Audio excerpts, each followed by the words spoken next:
Evangelio de septiembre 12, 2016, del Santo Evangelio según San Lucas. Cuando Jesús terminó de hablar a la gente, entró en Cafarnaúm. Había allí un oficial romano, que tenía enfermo y a punto de morir a un criado muy querido. Cuando le dijeron que Jesús estaba en la ciudad, le envió a algunos de los ancianos de los judíos, para rogarle que viniera a curar a su criado. Ellos, al acercarse a Jesús, le rogaban encarecidamente, diciendo: merece que le concedas ese favor, pues quiere a nuestro pueblo, y hasta nos ha construido una sinagoga. Jesús se puso en marcha con ellos. Cuando ya estaba cerca de la casa, el oficial romano envió unos amigos a decirle: Señor, no te molestes, porque yo no soy digno de que tú entres en mi casa. Por eso ni siquiera me atreví a ir personalmente a verte. Basta con que digas una sola palabra y mi criado quedará sano. Porque yo, aunque soy un subalterno, tengo soldados bajo mis órdenes, y le digo a uno, ven, y va, y a otro, ven, y viene, y a mi criado, haz esto, y lo hace. Al oír esto, Jesús quedó lleno de admiración, y volviéndose hacia la gente que lo seguía, dijo: yo les aseguro que ni en Israel he hallado una fe tan grande. Los enviados regresaron a la casa y encontraron al criado perfectamente sano. Palabra del Señor. Gloria a ti, Señor Jesús. Tomemos de la primera carta, seguimos de Pablo a Corintios. Con respecto a las reuniones de ustedes, no puedo alabarlas, les hacen más daño que provecho. Cuando se reúnen en asamblea hay divisiones entre ustedes. Se reúnen en común, no para comer la cena del Señor. Cada uno se adelanta a comer su propia cena. Mientras uno pasa el hambre, el otro se embriaga. ¿Acaso no tienen su propia casa para comer y beber? ¿O es que desprecian a la asamblea de Dios y quieren avergonzar a los que son pobres?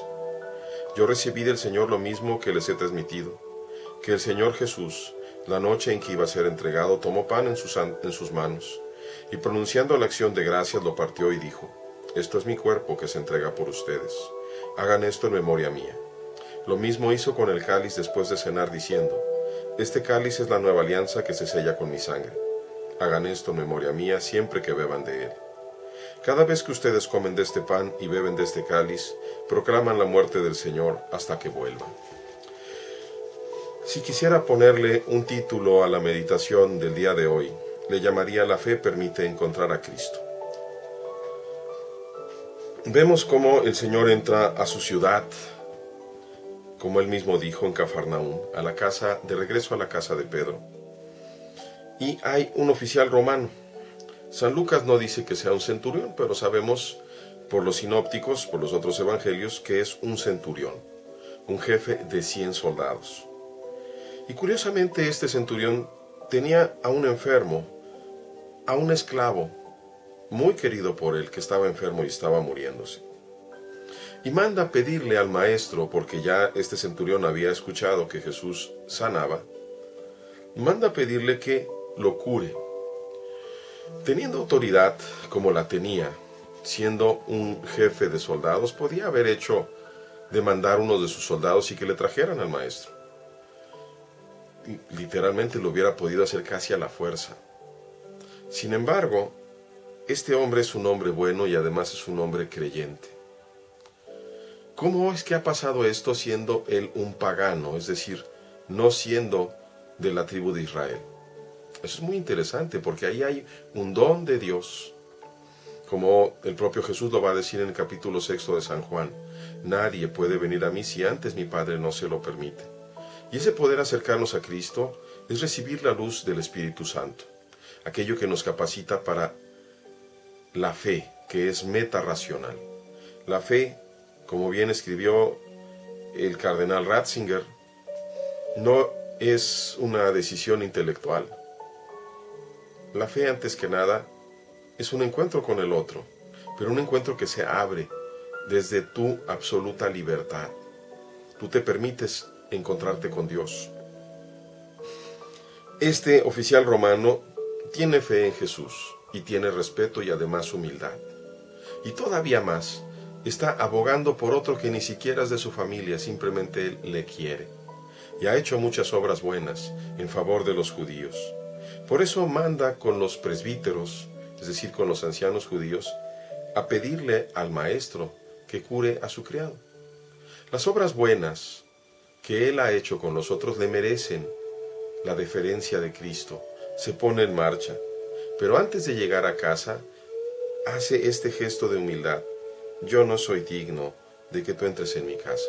Es la frase que decimos justamente antes de recibir la Sagrada Comunión en toda la Iglesia Católica Romana. Yo no soy digno de que entres en mi casa, pero una palabra tuya bastará para sanarme. Y entonces Jesús se admira y dice a todos los judíos que van con él: les aseguro que ni en Israel he hallado una fe tan grande. Porque el centurión ha dicho: con que tú lo mandes, la enfermedad se va a ir. En ese dicho está la fe, se resume la fe de un hombre que cree que Dios es todopoderoso. Y no solamente que Dios es todopoderoso, sino que cree verdaderamente que Cristo es Dios todopoderoso. ¿Qué vemos en la primera lectura y por qué la he querido tomar? Porque eso sigue sucediendo. Sigue sucediendo aún ahora. ¿Cuántos lugares en donde celebramos la divina liturgia, es decir, la Eucaristía o misa, como se le dice comúnmente, vulgarmente? ¿Cuántos lugares se dan estas situaciones? ¿Cuántos lugares los que tienen riqueza, los ricachones, los importantes, hasta los amigos del Padre, van hasta enfrente? En cambio, aquellos que no cooperan, aquellos que no participan, aquellos que no trabajan, son excluidos. Ya no se diga de alguien que haya tenido la desgracia de haber sido casado, divorciado y vuelto a casar, porque esos son marginados totalmente. O alguien que esté tatuado, o alguien que sea diferente, algún inclusive hermano homosexual, que se le note que es homosexual, no queremos que entre. Y es toda una tontería. Hay divisiones, dice San Pablo, cada quien se come lo que se le da la gana. Mientras uno pasa hambre, el otro se está embriagando. Y San Pablo nos recuerda a qué fuimos, pero sin fe no nos podemos encontrar.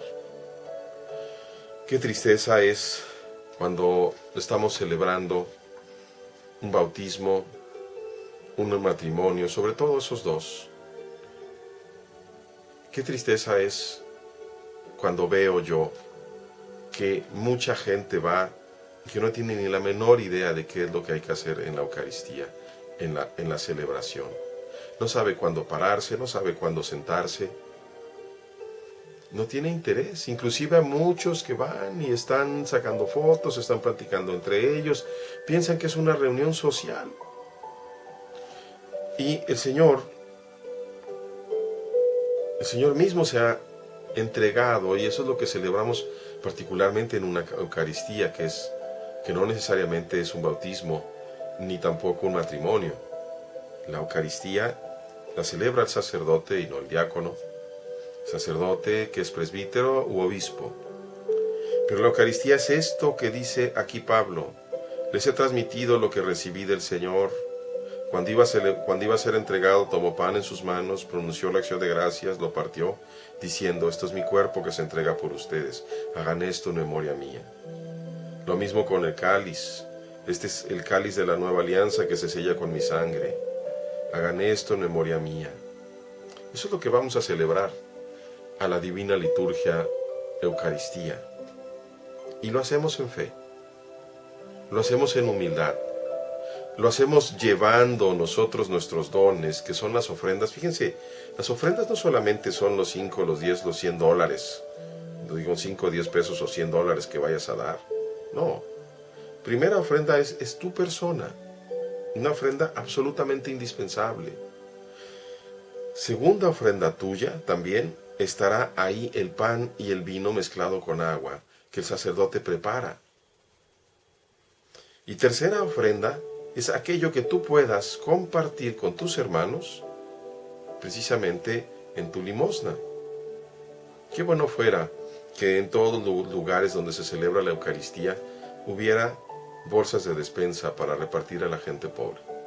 No solamente dinero, sino la acción, una acción de amor y de caridad inmediata, para que en esa humildad podamos encontrarnos con Cristo que nos une a Dios.